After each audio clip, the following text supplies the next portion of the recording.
This is my family's property right here. Okay, neighbor's property here. Barns, outbuildings, all kinds of sheds and places to hide, not to mention brush. This here is old growth forest, so there's not a lot of underbrush, but kind of in the perimeter here, in between the homes, there's 50, 100 acre tracts that is where I suspect this guy is just jetting in here to hide. I could be wrong, but nobody's really in here.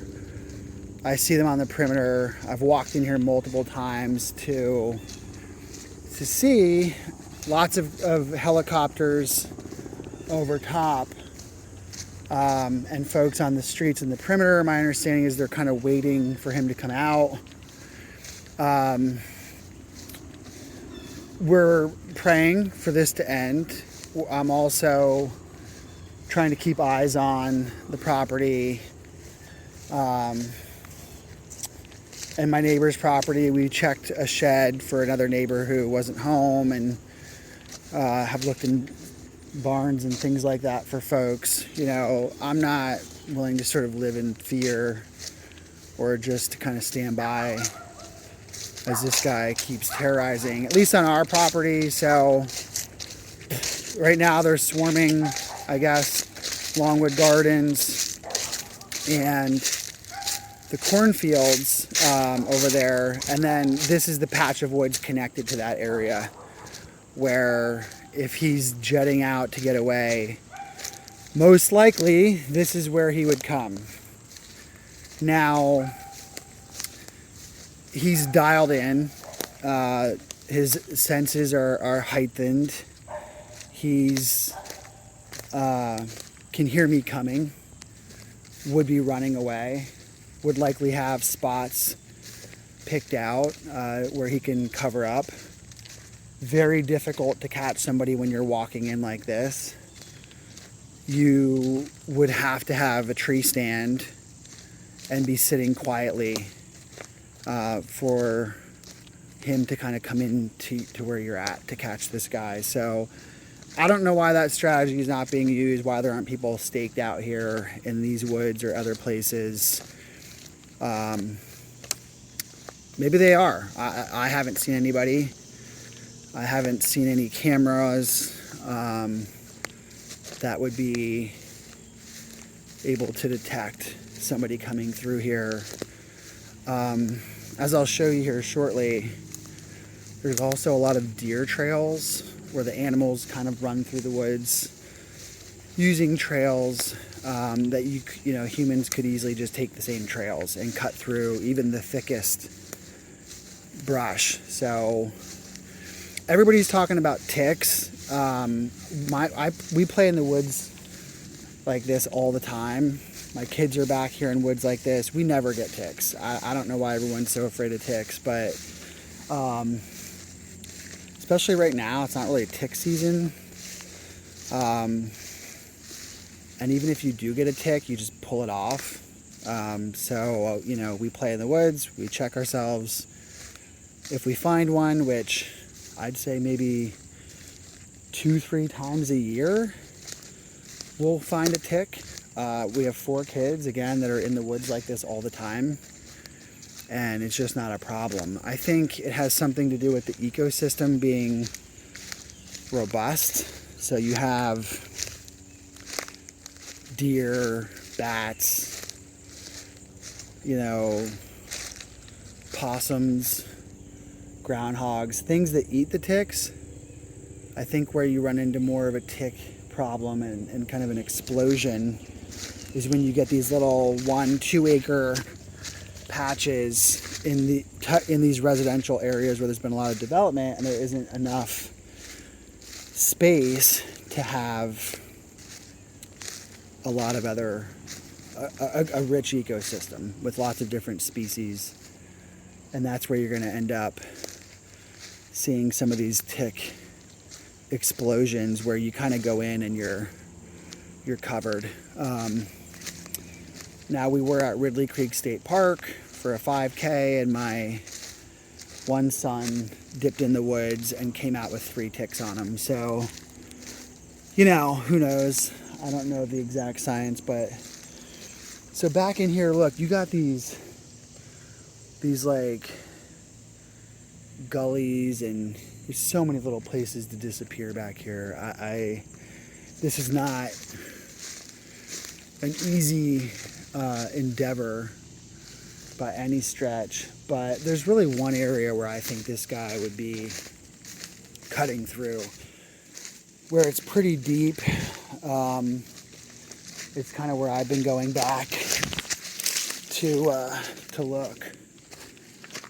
You know, this is not advisable for people to be doing this.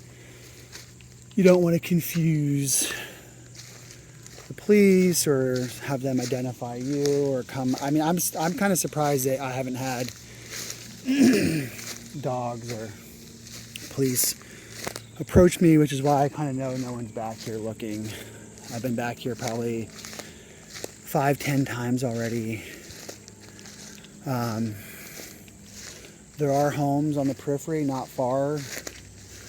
Everybody's got their spotlights on, doors locked, everyone's. But anyway, I'm coming in here, I'm praying, saying, Lord, end this. Get this evil out of our land. I do have protection with me. It's in my name. It's all registered. Nothing illegal. I'm on my neighbor's property with permission or on my own property. You can't just be going out like a sort of vigilante or a kind of bounty hunter. I have no desire to shoot this guy. It's a little nerve-wracking at times.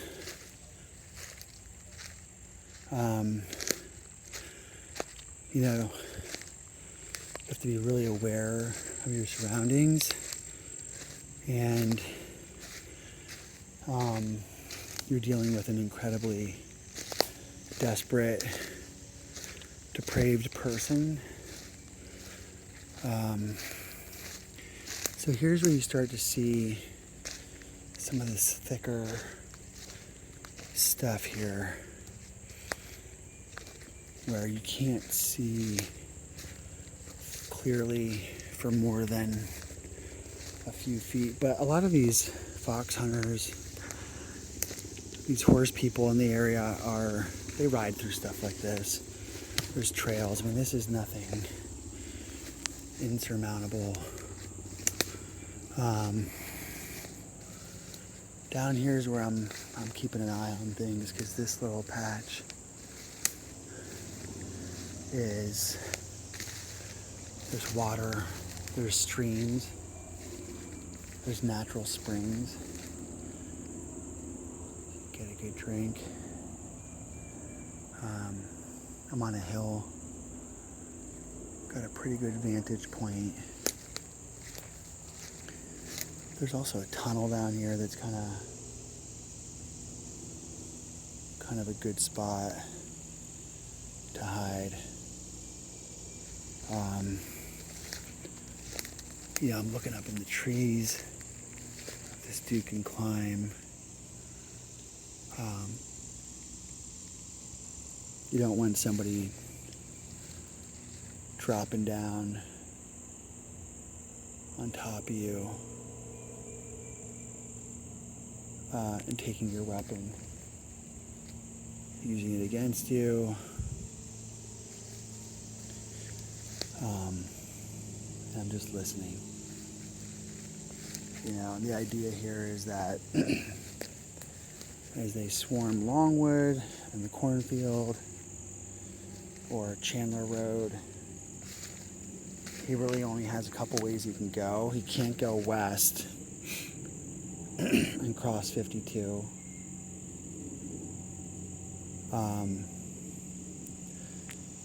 You know, if he goes directly east, he's in Kendall. he's going to get spotted. They have security. I mean, so there's that tract of woods just above Kendall. That's where I'm at. That's what runs into the back of my neighbor's property. And so he and I have come back here a couple of times just to kind of keep an eye on things. And really, if nothing else, if I see the guy, I can kind of call it in and be of some assistance, I guess. I don't know. Again, I'm not sure of this strategy of kind of waiting him out on the perimeter and not coming in here.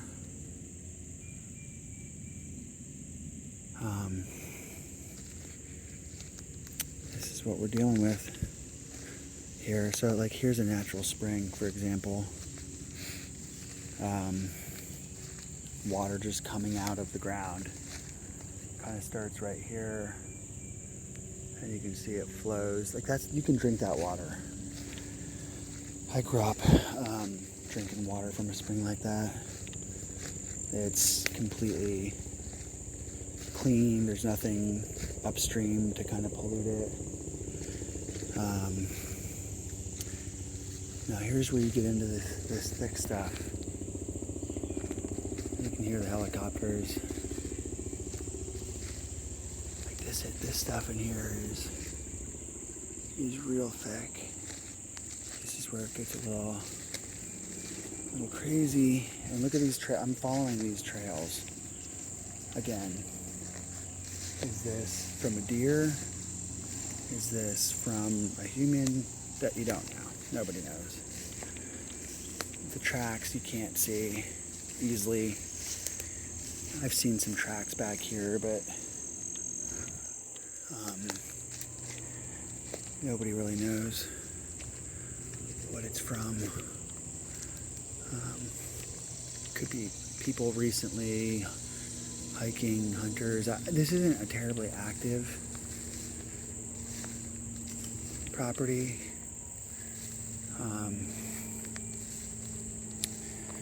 But the thing that's kind of a problem is the mosquitoes.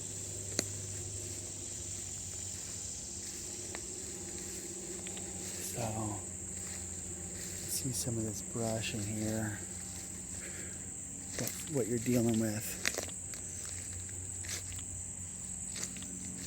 And again, you know, this is like high alert right now. I'm just trying to help people understand like what people are dealing with, and just to be prayerful.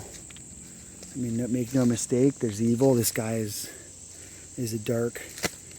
covered in darkness. You know, murdering, lying, deceiving.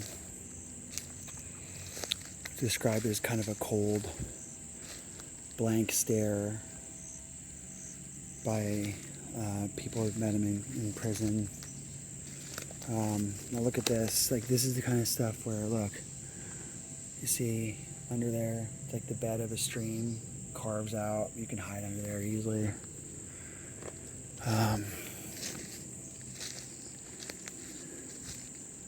This is just south of Bennett Run.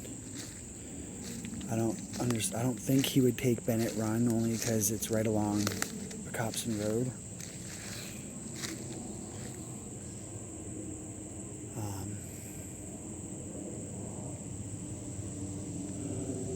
You know, you just kind of look around.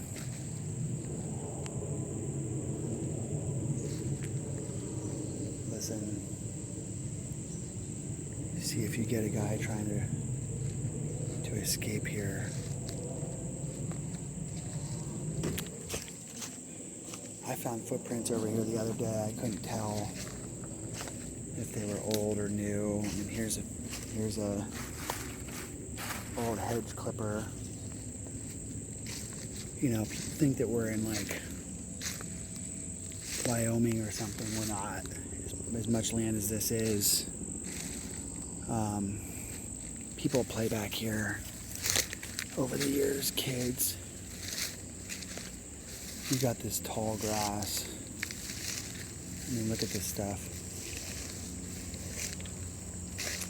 A lot of it's pushed down. Again, I'm right on the edge of where they're searching right now.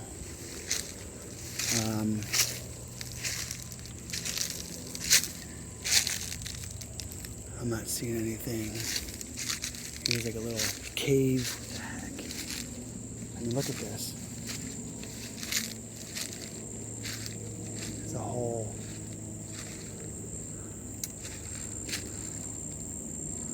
This is what happens. These trees fall down. It'll create like caverns where someone could just sit in here all day. They're all over too. Lord help me, protect me. I'm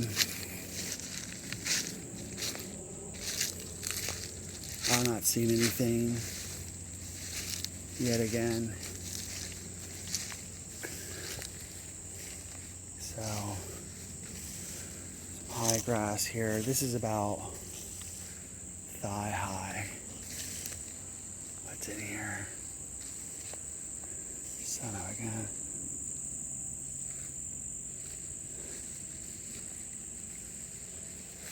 A lot of little cracks. Again, I see so many people that are just terrified of ticks. They won't even walk into this grass. And look at this.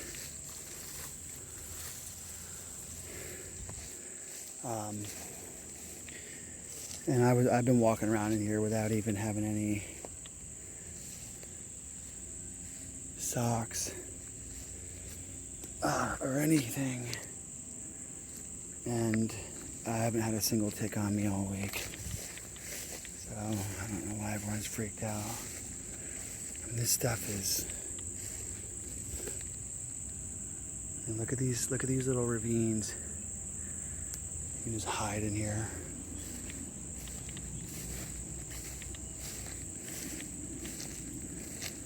Ah, man. Lord, end this for us. You know, this is more of an open spot, a little bit of a sunny patch. Not some place you want to hang out too long. Clearly, if you're Danelo, I think that's how you say his name. Here's a hole. What the heck is this?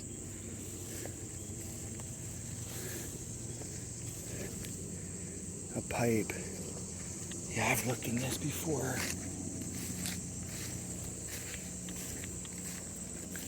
Just to see.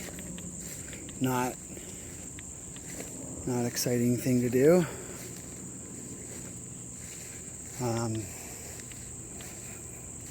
You know, God forbid you see someone staring back at you. I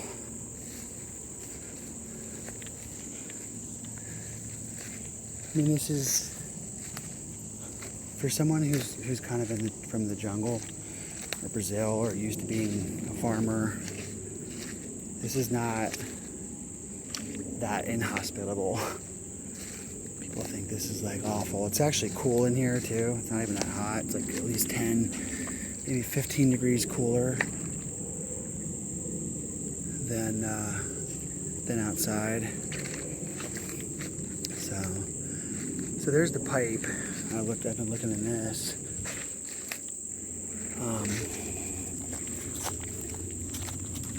Trying to do this with a phone in my hand is not exciting.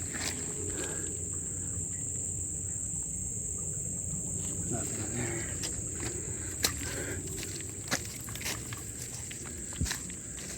there. Alright, well, just again give you a window into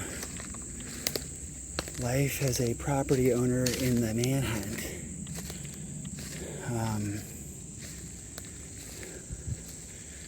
And what these woods are like here in Chester County. It's beautiful part of the world to live in. It's this privacy and seclusion that draws people here, makes it such a good spot for hunting and equestrian, fox hunting, the farms and the land that's been conserved. A lot of what people really enjoy is what makes this more challenging to find this guy. So I'm not seeing anything, sort of once again. I'm gonna head back home and get back to work. I just thought I'd take a little break to swing by again since they're working on sweeping that perimeter over there by Longwood. Thought this is where he might try to get out of there. I can hear traffic on the Cobson right now, just over that hill. He could be up the hill, I wouldn't even know it. He could be, you're just kind of banking on catching him. Unless you're sitting in a tree stand here quiet, he's gonna run away. And there's plenty of woods in here to get away, so. Anyway, God bless y'all, stay safe.